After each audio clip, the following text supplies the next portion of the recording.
घर में केवल मेरी मम्मी है अभी तो। पापा का देहांत हो गया था और हम लोग उतने अमीर घर से नहीं आते हैं। बहुत स्ट्रगल था। मम्मी ने काफ़ी स्ट्रगल किया मुझे पढ़ाने के लिए, लेकिन उन्हीं के बदौलत जो भी है आज मैं हूँ। और उन्होंने हमेशा मेरा सपोर्ट किया है, और फाइनेंशियली भी। और मेरा उधर भी ऑप्शन ठीक था, मेरे को एसओ मिल रहा था, लेकिन मैंने एमटीएस में 1 साल दिल्ली रह गया था, तो मुझे दिल्ली का पसंद नहीं आया था, वो भीड़ भाड़। और जेएसओ में आपका हेल्प बहुत मिला मुझे आपके यूट्यूब पे, क्योंकि जब मेरे को लोकेट हो गया तो कोई सोर्स था नहीं उतना, तो कैसे देखें। फिर जेएसओ पर आपका सर्च किया, आपका यूट्यूब।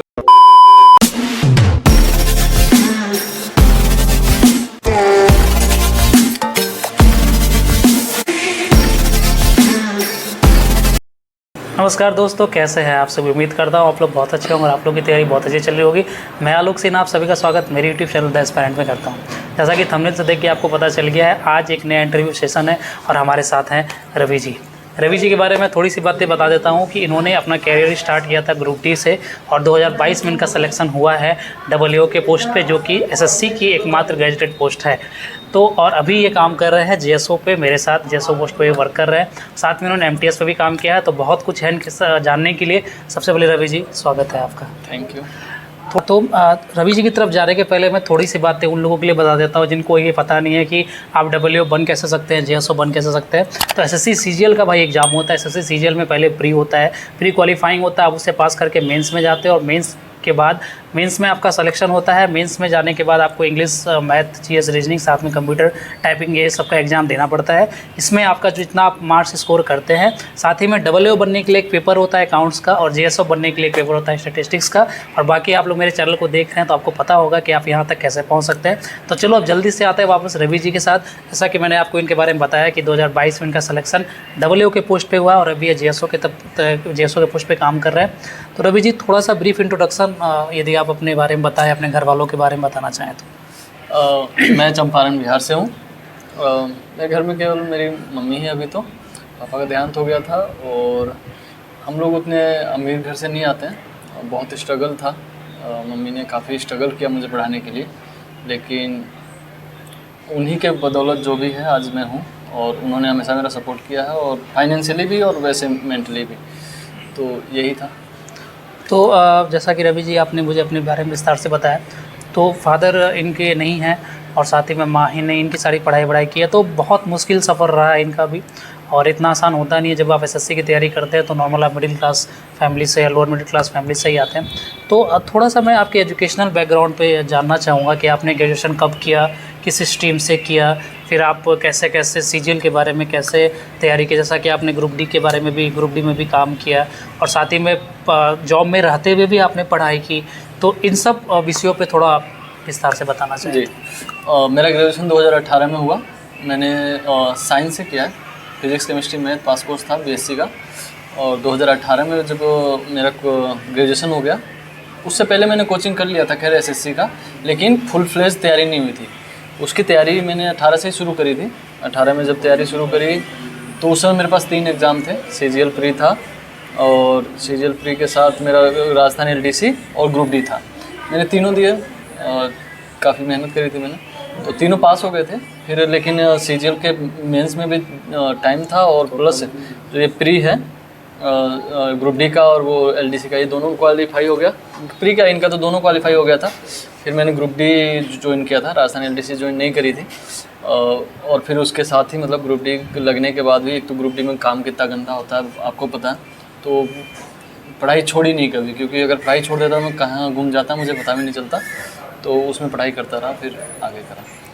तो जॉब के साथ भी आपने पढ़ाई की। हाँ। थोड़ा सा मैं सब्जेक्ट वाइज आपको ले जाना चाहूँगा। हाँ। जैसे आपको जो व्यूअर्स है आपको पता ही होगा कि यहाँ पे इंग्लिश, रीजनिंग, जीएस, मैथ, और साथ ही में आपने डब्ल्यूओ का पेपर भी दिया है, अकाउंट्स का, साथ में स्टैटिस्टिक्स भी आपने पढ़ा है। तो थोड़ा पर्टिकुलर सब्जेक्ट वाइज यदि आप फोकस करना चाहें कि हाँ किन सब्जेक्ट को आपने कैसे कंप्लीट किया, कैसे कैसे पढ़ा, उसके बारे में थोड़ा बताना चाहें। जी, सीजीएल में देखिए मेन सब्जेक्ट तो 2022 से पहले तो इंग्लिश और मैथ हुआ करता था, तो पहले मैं उसी के बता देता हूँ। मैथ के मैं शुरू से मैथ में मेरा थोड़ा सा वीक था, स्ट्रगल करता था मैं मैथ में, जिसकी वजह से ही मेरा पहला अटेम्प्ट 2018 में नहीं हो पाया था। मैथ में मेरे केवल 95 नंबर आए थे।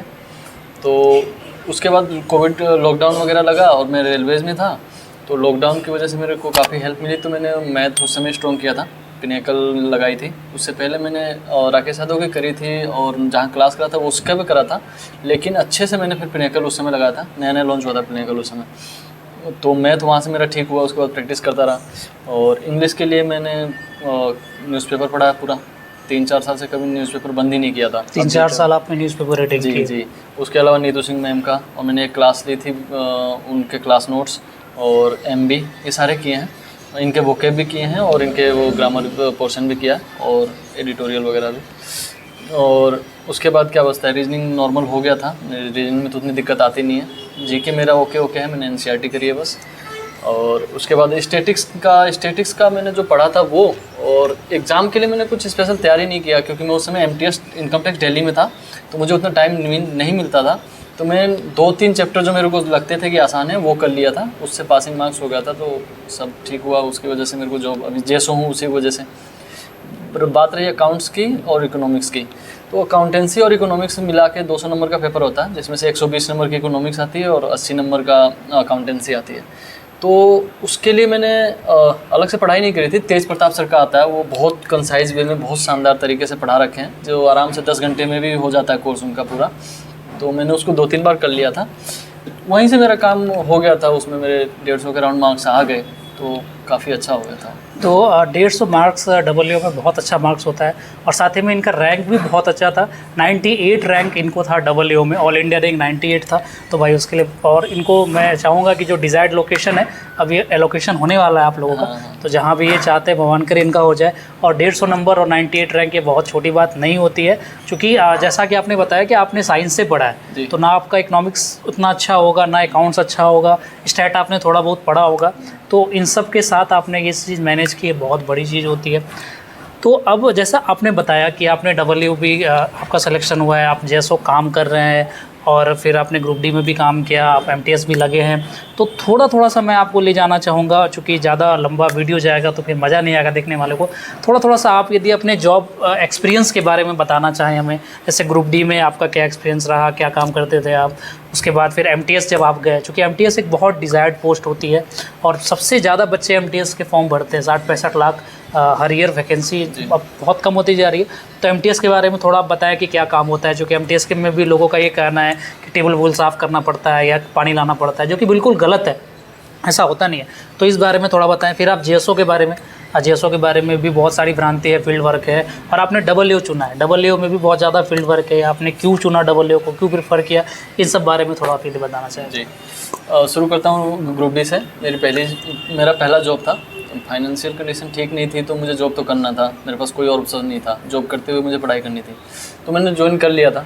वहाँ वर्कलोड बहुत, मतलब वहाँ बहुत बेकार, मतलब ऐसा मान लो कि बहुत घटिया है ग्रुप डी कोई नौकरी नहीं है, लेकिन फिर भी किया मैंने।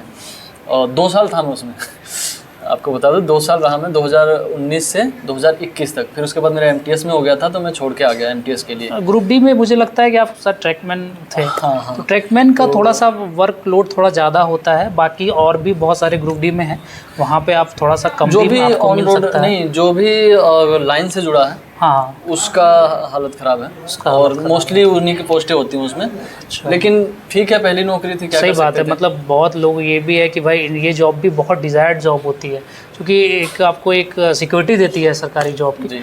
और फिर आगे MTS के बारे में थोड़ा फिर बताना उसके बाद MTS ज्वाइन किया, दिल्ली में किया था मैंने, इनकम टैक्स दिल्ली में। तो MTS के बारे में, वो भी जॉब उतनी अच्छी नहीं है, लेकिन हाँ, और उसके कंपैरिजन में ग्रुप डी के कंपैरिजन में बहुत अच्छी जॉब है। आपका ऑफिस बहुत शानदार होता है, वर्क कल्चर भी ठीक होता है, कोई ज़रूरत नहीं है। मतलब ये सब तो भ्रांतियाँ हैं, आपने बताई दी। आपको अगर आपके में एबिलिटी है, आप अगर काम जानते हो या सीखना चाहते हो, तो आपको अच्छा काम भी मिलता है। मैं काफ़ी अच्छा काम करता था, मैं कंप्यूटर पे काम करता था, जो इंस्पेक्टर मेरा काम करता था वही काम मैं भी उसी को असिस्ट करता था, तो ऐसा कोई दिक्कत हुआ नहीं। उसके बाद मेरे JSO में हुआ। JSO का वर्क बिल्कुल बहुत अच्छा है मेरे लिए, तो मुझे वैसे फील्ड वर्क पसंद है, इसीलिए मैंने डब्ल्यू भी चूज़ किया। तो मुझे JSO का वर्क नेचर भी बहुत अच्छा लगता है, मुझे कोई इसमें कमी नहीं दिखती है। आराम से अपना फील्ड वर्क करो, ऑफिस वर्क करो, कोई दिक्कत नहीं है, और ये भी ऑफिसर लेवल की पोस्ट है। और यही कारण रहा क्योंकि मेरे उसमें डब्ल्यू के टाइम पे दूसरा केवल मेंस में भी मेरा स्कोर अच्छा था, काफ़ी मेरे को एएसओ वगैरह भी कितना स्कोर था आपका यदि पार्टिकुलर बताया जाए तो? टोटल आउट ऑफ टोटल बताया जाए तो रो मार्क मेरे 322 के करीब थे, जो नॉर्मलाइज होकर 330 के करीब में हो गए थे शायद। तो मेरा उधर भी ऑप्शन ठीक था, मेरे को एएसओ मिल रहा था, लेकिन मैंने एमटीएस में 1 साल दिल्ली रह गया था, तो मुझे दिल्ली का पसंद नहीं आया था। वो भीड़ भाड़, वो पोल्यूशन, वो दिल्ली। मैं थोड़ा सा आपको रोकना चाहता हूँ यहाँ पे। दिल्ली अब कहा जाए तो बहुत लोगों से आप यदि पूछेंगे, मैंने भी बहुत लोगों का इंटरव्यू लिया, तो दिल्ली उनका बहुत प्रीफर्ड मतलब लोकेशन होता है जॉब का, कि वो दिल्ली में रहना चाहते हैं, तैयारी करना चाहते हैं। और ये हमारे भाई दिल्ली में काम करके आए हैं। तो होता क्या है ना कि वो पर्सन टू पर्सन चीज़ें वेरी करती है। जैसे इन्होंने बताया कि आप डब्ल्यू उन्होंने चूज़ किया, जेएसओ पे इन्होंने काम किया। बहुत सारे लोगों से आप यदि बात करेंगे तो डब्ल्यू को अच्छी जॉब नहीं मानते हैं, जेएसओ को अच्छी जॉब नहीं मानते। तो मैं हमेशा अपने चैनल पे भी हमेशा बोलता हूँ कि भाई वो ये पर्सन टू पर्सन वेरी करता है कि आप कैसी लाइफ चाहते हैं, आप एडजस्ट कर सकते हैं कि नहीं कर सकते। और जैसा कि उन्होंने बताया ये दिल्ली से भाग रहे थे। हाँ, फिर कंटिन्यू कीजिए। हाँ, तो मुझे दिल्ली का पसंद नहीं था, तो इसलिए मुझे एएसओ तो मैंने पहले निकाल दिया। और फिर उसके बाद 2-4 ऑप्शन बचते हैं, तो फिर मैंने देखा उसमें बेस्ट ऑप्शन मेरा डब्ल्यू बन रहा था, और मुझे उसका वर्क प्रोफाइल अच्छा भी था, और सीजीएल का हाईएस्ट पे जॉब है और गैजेटेड भी है, तो ये फैक्टर भी थे। मैंने कहा क्यों ना फिर इसके मतलब जब करना ही है तो यही करते हैं, फिर आगे का देख लेंगे। तो फिर मैंने इसको चूज़ किया था इसलिए। चलिए, बहुत अच्छा है। और थोड़ा सा मैं और यदि विस्तार से जेएसओ के बारे में जानना चाहिए। हालांकि मेरे चैनल पे बहुत सारी चीज़ें जेएसओ के बारे में हैं। मैंने अपना पर्सपेक्टिव दिया है जो मुझे जैसा लगता है यहाँ पे काम करके। जेएसओ की में आपका कैसा एक्सपीरियंस रहा, या फिर आप आए तो क्या सोच के आए, क्या आपने ऑब्ज़र्व किया, और अभी आप जब काम करके यहाँ से जाने वाले हैं तो क्या आपको लगता है कि जेएसओ कैसा जॉब है? देखिए, जेएसओ जब मेरा अलोकेशन आया तो जेएसओ देखा मैंने। हाँ, एक बात और बता दूं कि जेएसओ जिस 2020 में मेरा एक्साइज इंस्पेक्टर वगैरह भी था, क्लियर था, मतलब उसके कट ऑफ क्लियर था। पहले पता नहीं था, लेकिन था कि हाँ ये हो सकता है, तो मैंने प्रेफरेंस में जेएसओ को ही ऊपर रखा था। पहला प्रेफरेंस ही मेरा जेएसओ था। अच्छा। उसके बाद एक्साइज इंस्पेक्टर वगैरह थे, क्योंकि मुझे पता था एक्साइज में मेरे को बेटर लोकेशन नहीं मिल पाएगा, कहीं ना कहीं जेएसओ में मिल सकता है, तो मैंने जेएसओ को ऊपर रखा था। और जेएसओ में आपका हेल्प बहुत मिला मुझे आपके यूट्यूब पे, क्योंकि जब मेरे को लोकेट हो गया तो कोई सोर्स था नहीं उतना, तो कैसे देखें। फिर जेएसओ पर आपका सर्च किया, आपका यूट्यूब मिला, आपने विस्तार से बता रखा, तो आधी से ज़्यादा चीज़ें तो वहीं क्लियर हो गई कि देखो फील्ड वर्क तो है, वो तो पहले भी पता होता है, और ऐसा ऐसा एनवायरनमेंट है। किस्मत अच्छी थी, आपके पास ही पोस्टिंग हो गई। तो ऐसा कुछ नहीं है, आप चाहें तो आप आराम से जॉब को कर सकते हैं। हम लोग भी खुश हैं, हंस रहे हैं, मुस्कुरा रहे हैं, ऐसा कुछ नहीं है। तो रवि जी, बहुत अच्छा लग रहा है आपसे बात करके। आपने अपने बारे में बताया, जैसा कि बहुत सारी चीज़ें ऐसी होती है जो आप ऑन कैमरा नहीं बता सकते, उन्होंने आपने मुझे बताया। तो इनकी भी जर्नी बहुत इतनी आसान नहीं रही है। घर की स्थिति, फाइनेंशियल कंडीशन, ये बहुत नीचे से ऊपर आए हैं, और ग्रुप डी से लेकर के एक गजेटेड ऑफिसर तक का पोस्ट का जो एक सफ़र है, इन्होंने 3-4 साल में वो कंप्लीट किया। ग्रेजुएशन भी ज़्यादा टाइम नहीं हुआ है।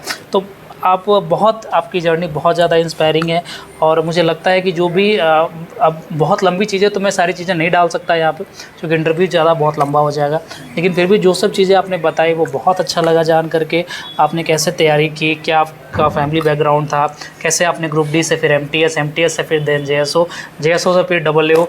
अब डब्ल्यू के बाद क्या, यहाँ के बाद क्या सोचा आपने? यहाँ के बाद का मैंने जो भी सोचा है, मैं अभी मतलब बताऊंगा नहीं, क्योंकि ये चीज़ें बताई नहीं जाती। लेकिन हाँ, आगे प्रयास जारी है। बिल्कुल बिल्कुल। तो भाई ये एक बहुत बड़ा फैक्टर होता है कि आपको कभी अपने सिचुएशन पे आकर के कभी संतुष्ट नहीं होना है, सेटिस्फाइड नहीं होना। सेटिस्फाइड होकर आप बैठ जाएंगे तो फिर आगे बढ़ना बहुत मुश्किल होता है। तो रवि जी, आपने सब चीज़ लगभग कवर कर दिया है।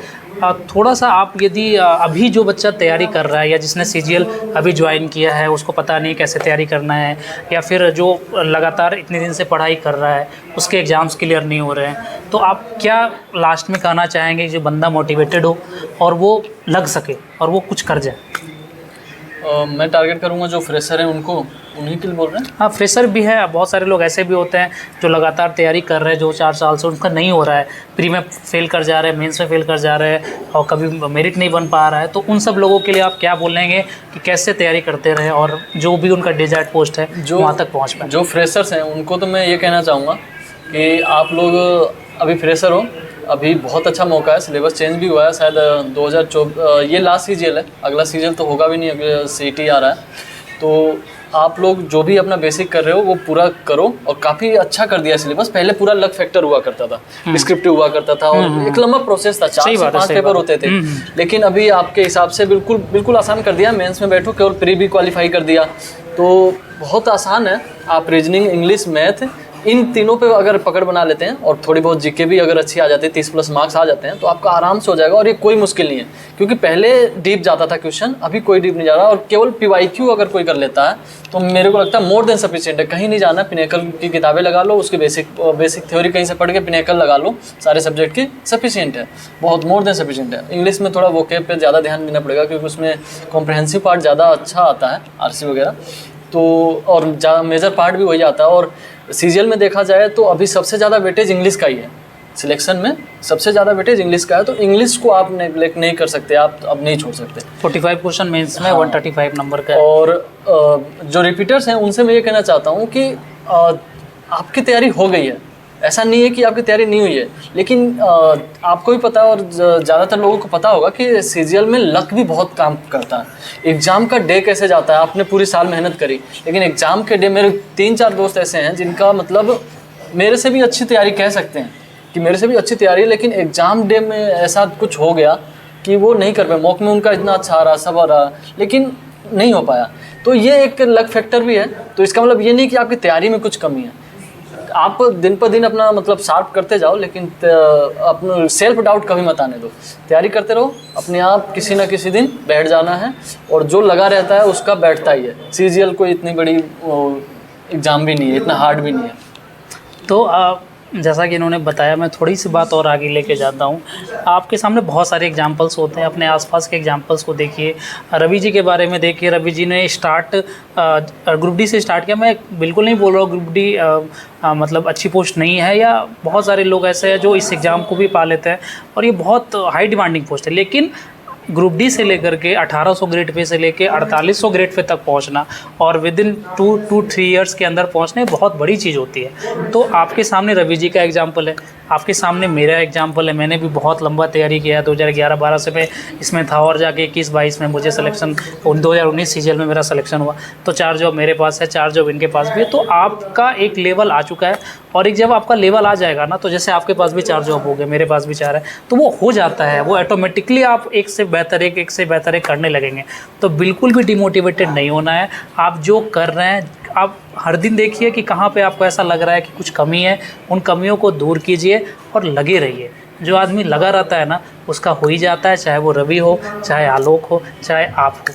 लगे रहिए, मस्त रहिए, पढ़ते रहिए। उम्मीद है आपको ये सेशन बहुत अच्छा लगा होगा, ये वीडियो बहुत अच्छा लगा होगा। यदि वीडियो अच्छा लगा है, हमारा इंटरव्यू सेशन अच्छा लगा है, तो हमारे रवि भाई अच्छे लगे हैं, तो वीडियो को लाइक करते हुए जाना, चैनल को सब्सक्राइब करना है, आपको पता है, और अपने दोस्तों तक भी पहुँचाना। WO के बारे में जब भी इन्होंने WO ज्वाइन नहीं किया है, जब भी WO ज्वाइन कर लेंगे तो मैं इनसे रिक्वेस्ट करूँगा कि एक और डिटेल वीडियो ये WO के बारे में बताएं, उनका वर्क कल्चर के बारे में बताएं। और यदि आप लोग कमेंट बॉक्स में पूछते हैं कि आपको MTS के बारे में, जो इनकम टैक्स डिपार्टमेंट में है, या ग्रुप डी के बारे में और कुछ जानना है, तो आप कमेंट में बोल दीजिए, कमेंट में आप टाइप कर दीजिए। मैं इनसे रिक्वेस्ट करूंगा ये जवाब दे दे, या हो पाया तो एक सेपरेट वीडियो भी साथ में बना लेंगे। और बस पढ़ते रहिए, मस्त रहिए, अपने भाई पे प्यार बनाए रहिए। जल्दी मिलता हूँ अगले वीडियो में, तब तक के लिए जय हिंद।